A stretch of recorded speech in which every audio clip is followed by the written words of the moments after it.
sahabat satwa semuanya. Kita kedatangan pasien yang ekstrim banget, bos. Ini awalnya dari infeksi konjungtiva, bisa karena chlamydia juga, bisa seperti ini. Jadi tahapan pertama yang kami lakukan adalah membersihkan nih mata kirinya masih normal, tapi dia sudah radang infeksi. Mata kanan busuk. Ini mata kanan masih bisa membuka, mata kirinya rusak. Oke, sahabat satwa, kami lakukan penanganan dulu ya. Terus kami progres sampai seperti apa perjalanan kedua kucing malang ini. Gimana perasaannya cat lover semua melihat dua ekor kucing yang kondisinya sangat memprihatinkan. Yang satu mata kanannya melonyok, yang satu mata kirinya melonyok. Itu jelas sangat-sangat kasihan dan pasti sangat sakit. Kita aja jerawatan sedikit di mata, sakitnya sudah luar biasa. Nah, mereka muncul reaksi penolakan dari kornea mata sehingga matanya seperti mau copot. Oke, jadi di video kali ini saya akan menjelaskan penyebab chlamydia, kesalahan cat lover, dan yang ketiga adalah penanganannya. Yang pertama, chlamydia itu disebabkan oleh bakteri, namanya bakteri Chlamydia psittaci ya, atau psittaci tulisannya. Jadi bakteri chlamydia ini dia menyebabkan gangguan kesehatan di saluran pernafasan. Jadi gejala yang muncul adalah dia ada radang konjungtiva atau konjungtivitis, bersin-bersin, batuk, dan jika sudah terjadi cukup lama terjadi pneumonia atau kesulitan bernafas. Nah, ciri-ciri yang paling muncul, yang paling kuat adalah konjungtiva.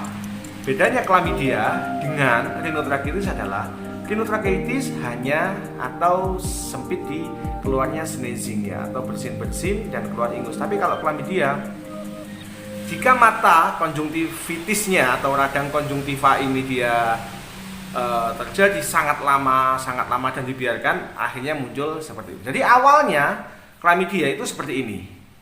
Jadi hanya radang mata, dibiarkan, diremehkan, diobati, tapi tidak semestinya, sehingga yang seharusnya hanya seperti ini saja terbiarkan bisa menjadi seperti itu tadi, seperti ini, iya loh. Nah, itu kesalahan dari cat lover. Kita bahas kesalahannya nanti. Nah, bakteri ini menyebabkan gangguan pernafasan, bersin-bersin, batuk, sulit bernafas, asma, pneumonia, dan konjungtivitis. Konjungtivitis yang terbiarkan akan menyebabkan mata melonyok seperti itu tadi. Kebiasaannya kan begitu air mata keluar, obatnya apa ya? Kasih obat cacing saja. Obatnya apa ya? Kasih obat cacing saja. Padahal konjungtivitis yang disebabkan oleh chlamydia itu tidak akan ngefek dengan diberikan obat cacing, ya. Dan chlamydiosis ini adalah penyakit yang kesembuhannya paling lama. Jadi bisa sampai 6 atau 8 minggu pengobatan. Bayangkan jika Anda harus mengopnam kasus ini yang sudah matanya melonyok seperti dua pasien saya ini selama 8 minggu di klinik, akan seperti apa? Oke. Lalu penularan chlamydia ini melalui ingus, dahak, dan cairan yang keluar dari air mata. Bisa melalui tangan kita, bisa melalui cairan yang menetes di makanan, di tempat makan, di tempat minum. Artinya ada kontak langsung dengan penderita dan ada kontak langsung dengan produk yang keluar dari flu, tetesan air mata, dan dahak. Menularnya melalui itu. Oke. Nah, chlamydia itu sering terjadi pada usia kitten sampai 6 bulan.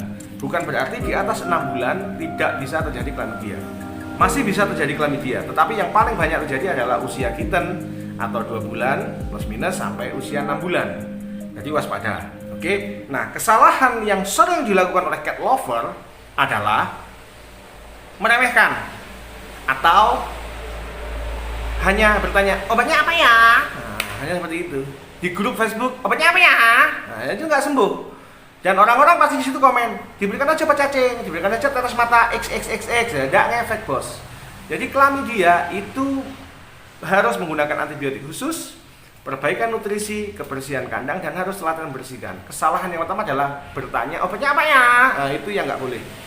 ya, sehingga yang seharusnya bisa ditangani dengan tepat oleh dokter dengan cepat akhirnya mundur karena mencoba diobati sendiri. Yang kedua, kesalahannya adalah diobati sendiri dan pengobatannya tidak tepat.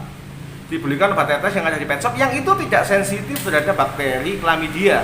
Itu untuk kasus konjungtiva lainnya, tapi tidak untuk bakteri Chlamydiosis, ya. Nah, yang ketiga, datang ke klinik sudah dalam posisi melonyoh itu tadi, sehingga pengobatan yang seharusnya selesai 2 minggu bisa menjadi 6-8 minggu. Jadi itu 3 kesalahan cat lover. Yang pertama, tanya dulu obatnya apa tanpa langsung ke dokter, artinya salah pengobatan. Yang kedua, diobati sendiri, dan mekanisme pengobatan, cara mengobati dia salah.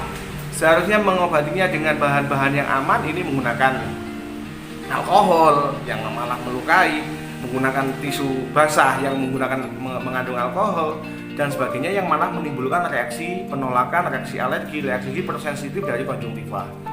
Nah, dan yang ketiga, baru membawa ke klinik dalam kondisi sudah parah, sehingga yang seharusnya bisa diselesaikan dengan cepat dan tepat dan hemat menjadi lebih lama dan lebih boros. Oke, nah, lalu penanganannya, jika muncul gejala flu, konjungtivitis atau merah di kelopak mata, jika dibalik kelopak matanya itu merah, ya. Lalu seperti kesulitan nafas, seperti asma. Nah, ini bukan sekedar mata belean, tapi ini bisa gejala dari rhinotracheotis virus atau chlamydiosis. Jadi saran saya bawa ke dokter. Nah, nanti dokter biasanya akan melakukan pemeriksaan, mulai dari pemeriksaan klinis, pemeriksaan fisik sampai menyarankan pemeriksaan darah. Tapi biasanya jarang, karena menciri banget ini kasusnya, ya. Nah, cat lovers semua, saya tidak menyarankan pengobatan sendiri, tapi minimal konsultasikan, bawa ke dokter dulu. Tapi biasanya dokter akan memberikan preparat salep yang mengandung oksitetrasiklin, karena antibiotik ini sangat bagus digunakan untuk kasus-kasus chlamydiosis, ya. Lalu perlu pengobatan per oral. Nah, nanti biasanya dokter akan memberikan antihistamin, antiradang, dan antibiotik per oral. Perlu juga perawatan pagi sore, bisa menggunakan Irins, bisa menggunakan NaCl. Cuman NaCl ini debatable, ada yang sepakat menggunakan, ada yang tidak. Kalau saya menggunakan, ada yang bisa menggunakan air hangat, tapi kapas harus steril, harus bersih pagi sore, dan kandang harus hangat, nyaman, bersih. Pakai alas adepet, dan sebisa mungkin jangan membiarkan dia tidur di pasir. Oke, jadi jika kucing Anda menunjukkan gejala batuk, pilek, konjungtivitis, baik itu ringan atau skala yang lebih berat, dan kesulitan nafas, jangan diobati sendiri, jangan mencari pengobatan online. Langsung bawa ke dokter sebelum berdampak fatal seperti yang kita lihat tadi. Oke, salep yang digunakan adalah salep yang mengandung oksitetrasiklin. Dokter akan menyarankan memberikan pembersihan pagi sore, minum obat sehari 3 kali atau sehari 2 kali, tergantung dokter memberikan apa. Perbaikan nutrisi wajib, karena dalam kondisi sakit seperti ini biasanya dia nafsu makannya turun, ya. Lalu kandang harus hangat, bersih, dan nyaman, dan tidak boleh tidur di pasir. Oke, sahabat-sahabat semua, jangan lupa klik like, subscribe, dan share video ini jika Anda merasa bermanfaat. Itu tadi evaluasi tentang penyebab kesalahan peternak, cat lover, dan pengobatan pada kasus chlamydia pada kucing. Semoga video ini bermanfaat. Jangan lupa sekali lagi klik like, subscribe, ketik lonceng, dan jangan lupa jika ada yang ingin ditanyakan, tulis di kolom komentar. Sekian video dari saya, Dr. Hewan Risa Enamaziar. Terima kasih. Assalamualaikum warahmatullahi wabarakatuh. Stay at home dan mari kita perangi COVID-19.